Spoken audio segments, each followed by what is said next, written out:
Hey everyone, welcome back to another episode of MDLR Fishing. I am losing my mind right now, and I just left the living room. I was watching a whole series of videos on YouTube, news channels concerning the virus and everything, just getting my daily updates. And it's not wise to drink a cappuccino with a double shot of espresso and then just sit idle for hours upon hours at times. So I'm like losing my mind. My wife said, get up and do something. So that's what I'm doing right now. A little bit of a different video than what y'all are used to seeing from me.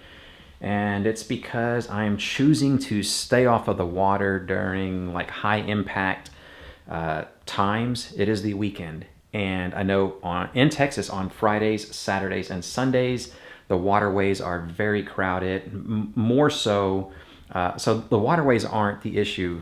I can socially distance myself from everyone while out there because you just have it at the forefront of your mind. What I'm more so worried about is whenever you got to go to the gas station to refuel your vehicle. Everybody touches those gas pumps, and for the most part you can mitigate your probability on contracting the virus by using gloves, using hand sanitizer, doing things of that nature. However, I just don't want to subject myself to something like that. My family means way too much to me to put them through the hassle and the worry of me constantly going out there. Even though we do have a stay-at-home order, fishing is one of those gray areas because it's like a socially distanced style thing to do.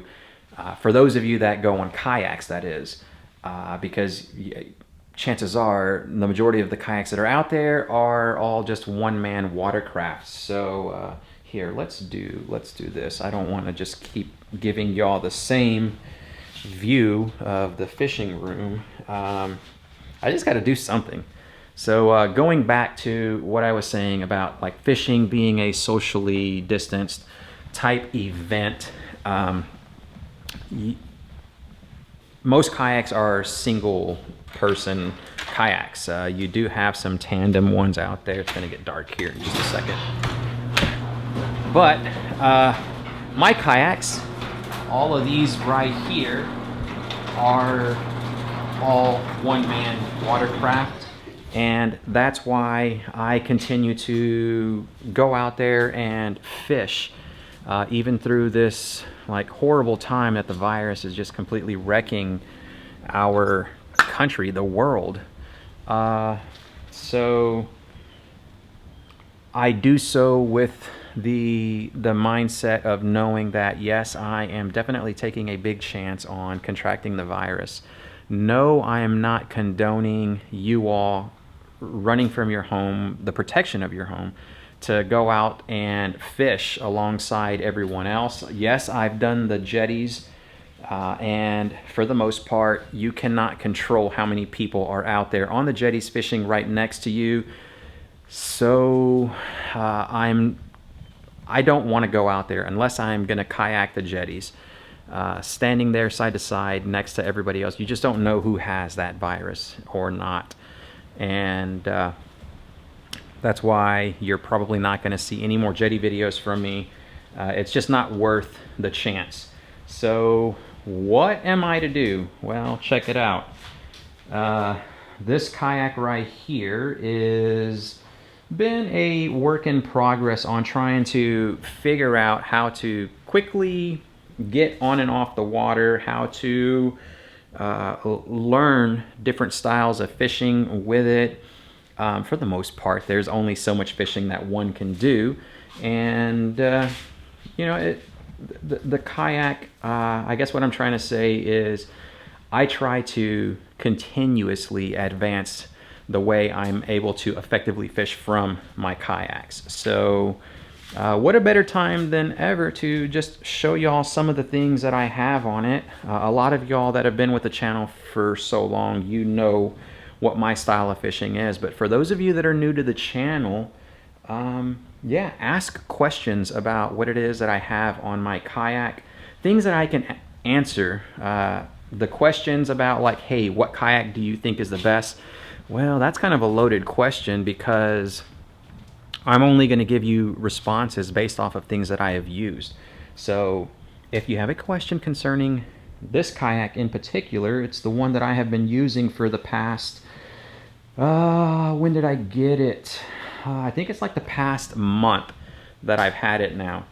I could answer just about any question that you have if I've encountered that question, meaning like, hey, Mark, how hard is it to install the Humminbird Helix 7? Well, I have that Humminbird Helix 7, and it is very easy because of Old Town putting these through-hole grommets, these areas where you can just run your wiring and stuff like that. So those things are very simple to do.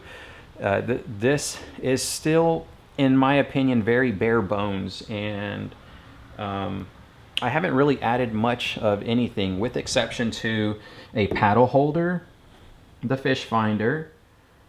I just added this. This is a ram mount right here. It's a combination of different ram mounts to give y'all, whenever I do get back on the water, a Minn Kota, or how are we going to title this? It's a Minn Kota, like,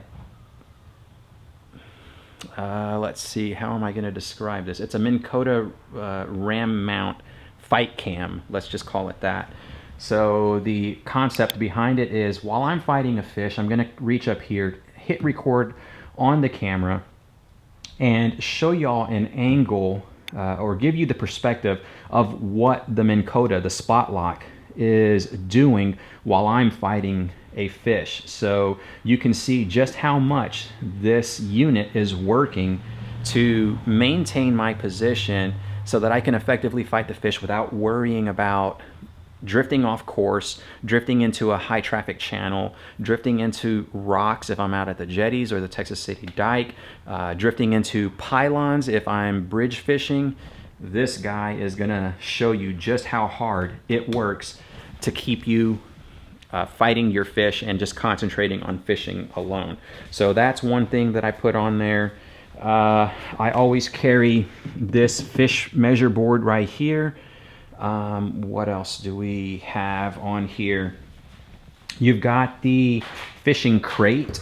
This guy is an essential piece of gear for fishing. You've got 4 rod holders in it, and then I've added 2 additional rod holders that can drill into these pre-drilled holes. So you got one right here, one right there.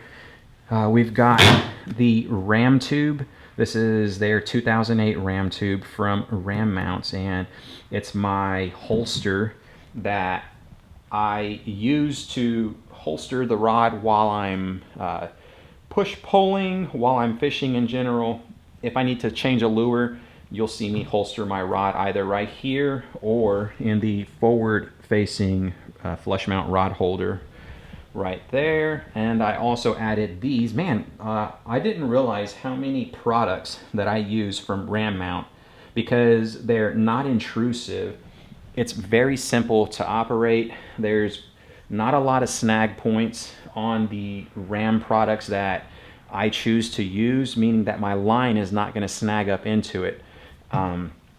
But this is a tie down like anchor point that I use for when I need to cart the kayak around. This holds the strap that comes around it in place, and it doesn't let my cart slide back and forth as I'm pushing and pulling, or if I hit a bump or like an obstruction from the truck to the ramp or to wherever it is that I'm going to launch. I've got that, and then I've also got my power pole that is back here to help me do some shallow water anchoring. The reason why I still have a power pole, I know the question is out there. Why do you use the power pole if you have spot lock? Well, the power pole in itself, it's called a shallow water anchor system. Let's get that light back on. Let's turn both of the lights on.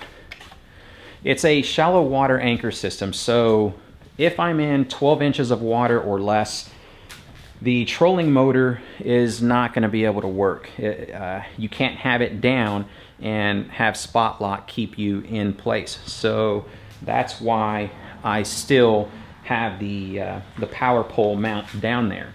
Now, another thing, how do I use both of those, like anchoring,